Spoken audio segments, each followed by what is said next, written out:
वैकुंठ चौदस की विधि। आंवला नवमी के बाद जो चौदस आती है उसे वैकुंठ चौदस कहते हैं। चौदस का उपवास इसी दिन से ही शुरू करते हैं, जो 1 वर्ष तक करते हैं। हर चौदस को विष्णु जी के मंदिर में घी का दिया लगाते हैं। उसके बाद कहानी सुनते हैं और शाम को फलाहार भोजन करते हैं। 1 वर्ष तक उपवास करने के बाद दान करते हैं। इस चौदस को मंदिर में दिए लगाते हैं और नदी में दिए छोड़ते हैं। वैकुंठ चौदस की कहानी। एक डोकरी थी, उसके पास 2 बछड़ी थी। दोनों का नाम उरूणी और कपूर्णी था। कार्तिक महीना आया तो डोकरी पुष्कर जी नहाने गई और पड़ोसन को बोल गई कि मेरी दोनों बछड़ियों का ध्यान रखना, चारा डाल देना और पानी का कुंडा भर देना। पड़ोसन रोज बछड़ी को चारा डाल देती और पानी भी भर देती थी। एक दिन पड़ोसन चारा पानी करना भूल गई, जिससे दोनों बछड़ियां भूख प्यास से दुखी होकर मर गईं।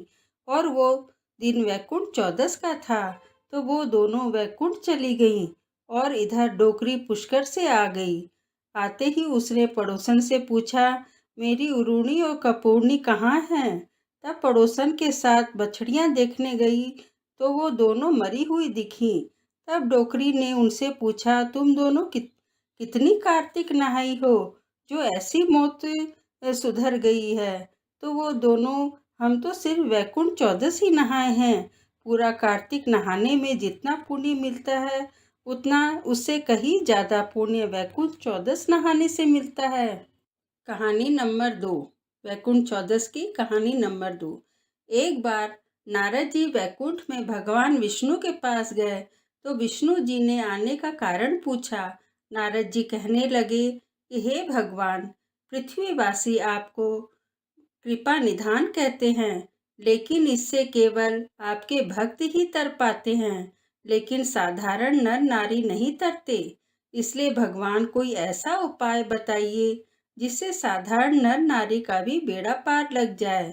यह सुनकर भगवान बोले कि कार्तिक शुक्ल की चतुर्दशी को जो नर नारी मेरी भक्ति पूर्वक मेरी पूजा कर व्रत का पालन करेंगे, उन्हें स्वर्ग की प्राप्ति होगी। भगवान विष्णु ने अपने बात कह कर द्वारपालों जय और विजय को आदेश दिया कि कार्तिक शुक्ल चतुर्दशी को स्वर्ग के द्वार खुले रखें। भगवान ने यह भी कहा कि इस दिन जो व्यक्ति जरा सा भी मेरा नाम ले लेगा, उसे वैकुंठ धाम ही मिलेगा। जय विष्णु भगवान की। कहानी कहने वाले, सुनने वाले और हुंकारा भरने वाले सभी को वैकुंठ की प्राप्ति हो।